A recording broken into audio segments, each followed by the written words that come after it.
I created this video many years ago. In it, I share a method I learned for tutoring children who are struggling with various skills. It came from an experimental class in learning and teaching and is a very successful method which you can use to help children with reading, math, and any other subject. I hope you enjoy it. This is some valuable information I learned in an experimental class in learning and teaching that I participated in Brigham Young University. This was taught by Grant von Harrison, who explained to us the concept of time on task. Time on task is the amount of time a student actually spends focusing on a learning activity. Slow learners tend to spend less time on task, and the more a student can concentrate or spend time on tasks, the faster they learn. Tutoring helps create focus, which increases time on task and increases learning speed. Grant von Harrison said that they used to believe that if the fastest child in the class could learn something in an hour, the slowest child in the class could learn it in 5 hours. Later studies proved that the reason why the slower child took 5 hours to learn it because the slower child was only paying attention for an hour and a half. Actually, the difference between the fastest child in the class and the slowest child in the class is only a half an hour when it comes to actual time on task. Now, what he explained was there are certain things that you have to memorize. Times tables, multiplication tables, addition, subtraction, the sounds of the letters of the alphabet, words. And if you miss out on these essential skills, what happens is you get farther and farther behind in school. You get labeled dumb and stupid, and you start to fail, and then your self-esteem goes plummeting through the floor and so forth. Grant von Harrison proved in studies, and he gave us the studies when we were in this class, that spending 20 hours tutoring a high school student who was failing could bring them back up to their grade level. He also proved that if a parent spent a little bit of time tutoring their child, if they were a little slow or getting behind when they were in elementary school learning basic skills, that they could be brought up to speed and they would never fail in school. When he took his research to the state and tried to get them to be willing to spend some money on tutoring, children who were slow, or was having problems in the second and third grade, they said, we can't spend money until students are failing. He says, you mean you have to wait until the student is thinks they're stupid before you actually spend the time to help them? They said, yes. So he actually did an experiment where he took the fastest learners in the class and he taught them how to tutor the slowest learners in the class. And since the fastest learners are usually bored and the slower students are having a hard time concentrating, everybody in the class progressed at the same rate. He took that to the state. Of course, that doesn't fly because that ruins your bell curve distribution. The idea that everyone should be able to succeed is somehow anathema to the public school system, which has to rate you as smart or stupid because it's a system designed to teach competition instead of cooperation and education. So your child is not a failure most of the time. If they have to learn certain basic facts and skills in order to succeed in school, which include basic reading, writing, and math. Most children who are failing in school just simply never quite got these basic skills. And if you spend a little time tutoring them, bringing them up to speed on these basic skills, you can do that. You can make this happen. And you can use the technique I'm about to explain to you to teach your children practically anything. Washing dishes, mowing lawn, whatever. This tutoring system is really simple. It consists of 3 steps: demonstrate, imitate, and reinforce.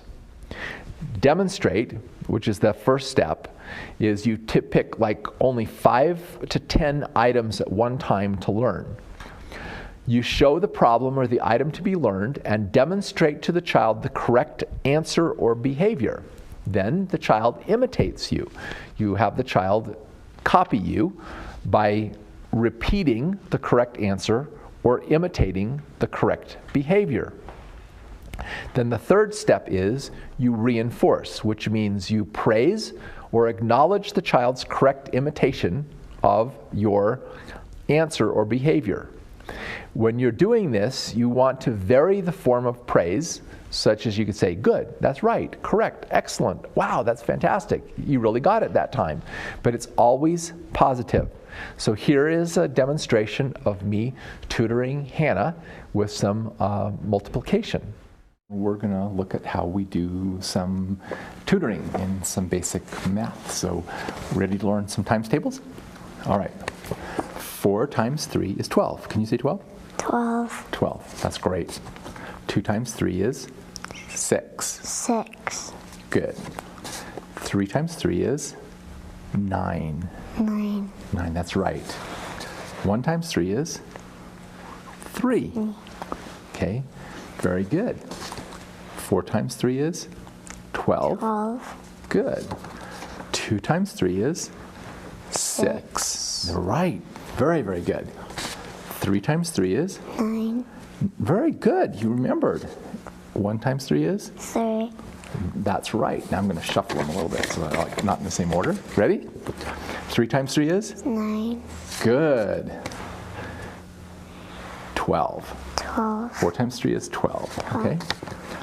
2 times 3 is? 6. 6. That's right. You got it. 3. 3. 1 times 3 is 3. That's right. 9. That's good. You got it. 12. Very good. 6. Wonderful. 3. There. You just learned them all. Isn't that cool? All right. Thank you for helping me, okay? So, a very important part of this is negativity is not allowed. Negativity undermines the learning process. You never say anything like no, wrong, incorrect, etc. when you're doing this process.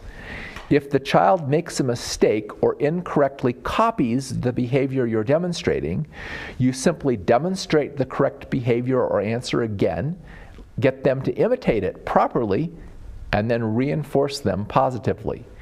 Here is a demonstration of me tutoring Haley, and notice that she makes some mistakes. And I actually prompted her, I said, make some mistakes on purpose, and she actually made the mistakes genuinely, which was even better, because you could see she's old enough to now start being embarrassed that she made a mistake.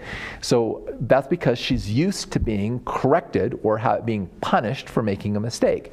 So if I just simply demonstrated the correct answer, she imitated it again, I reinforced it. Notice how this little tutoring session goes. Haley is with me, and we're going to practice some division, because that's what one of the things you're learning in school, right? So you're ready. So 6 divided by 3 is? 2. Very good. 9 divided by 3 is? 3. 3. That's right. 27 divided by 3 is? 7. 9. Oh. Say 9. 9. Good. 24 divided by 3 is? 7. 8. Say 8. 8. Good. All right. 21 divided by 3 is? 7. That's absolutely correct. 6 divided by 3? 2. 2. 9 divided by 3? 3. Good. 27 divided by 3? 9. Very good. 24 divided by 3 is? 8. 8. You got it. 7. 7. Good. Let's mix them up. All right. You're doing really well. Okay. 27 divided by 3 is? 9. That's right. You got it right. 2. That's right. 9 divided by 3 is? 3. Very good.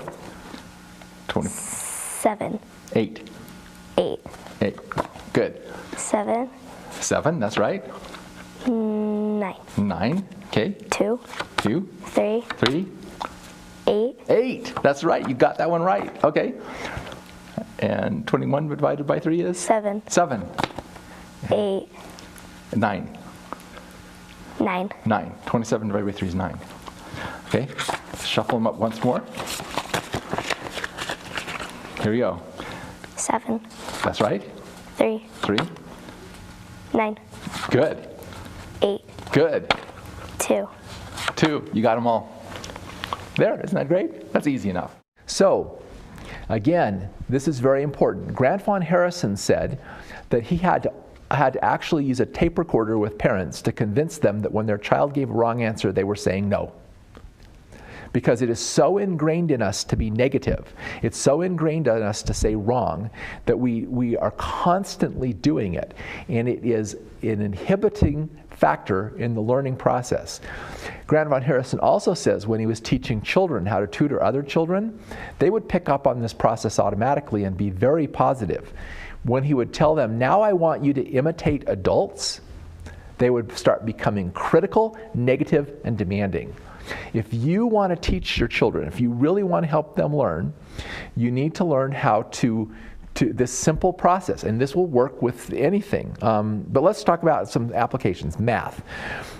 You can use this to teach children numbers and your addition, subtraction, multiplication, and division tables. You just simply put the problems on flashcards like I did and do this. You can also use this to teach reading.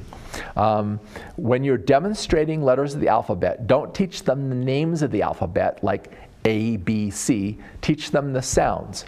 A, B, K, D, P, because you're teaching them how to read. They need to know the sounds. Then you can teach them phonetics by putting letters that the child has learned the sounds of side by side and having pronounced the sounds one after another so they get the idea of connecting the sounds together. So you teach them A and T, and so you go, what's this letter? A. What's that one? T. A, T, A, T. T. And you start by moving them far apart, and then you keep moving them closer together so they start getting faster. Then you put C in front of that, k, at, okay, or b, at, and you teach them phonetics. There's also words called sight words, which you have to, like the, that you have to teach them by using the flashcards, but this works great with reading. But it also works great with some other applications. You can teach children chores, like how to wash the dishes, mow the lawn, by demonstrating how to wash the dishes, having the child copy you, and every time they copy you correctly, you reinforce them. Yeah, that's right, you did that correctly. If they make a mistake, you simply say, let me show you that again. Okay, it's done like this. This is an incredible learning process. You use it to teach young children colors and shapes. You can use it to help your children memorize anything in school. So, let's summarize everything we've learned in this program. First of all, learning should be fun. You should always make learning fun and positive for children, and if you do, they'll become lifelong learners. Don't ever let schools pressure you into drugging your children. Try other options first. Public education shouldn't be drug pushers. Don't let schools label your children. Don't let them label them as dumb or stupid or anything like that. Labels become self-fulfilling prophecies. Tutor your children. Help your children. Don't trust schools to teach your children. Learn how to tutor your own children. Practice this teaching method. Practice it until it becomes second nature, and you will help your children succeed in school. The most important predictor of children's success in school is parents' involvement in the education process. And if you remove the negativity from the education process, as this tutoring method does, it actually becomes a bonding activity between parents and child. And my last advice is, don't take grades seriously. Don't get all upset with your kids with grades. Some of the smartest people in the world didn't get that great of grades in school. Grades are simply an idea of competition and labeling. I told my children, I don't care whether you get an A, a B, or a C. If you're D or F, then there's something wrong and we need to help you out. But whatever grade you're getting, I'm not that concerned about it as long as you're having fun. If you're having fun in school, that's what's important, because I wanted my children to be lifelong learners. And I hope you help your children to succeed and be lifelong learners too. If you found this video helpful, please like and share it. And don't forget to subscribe to our channel.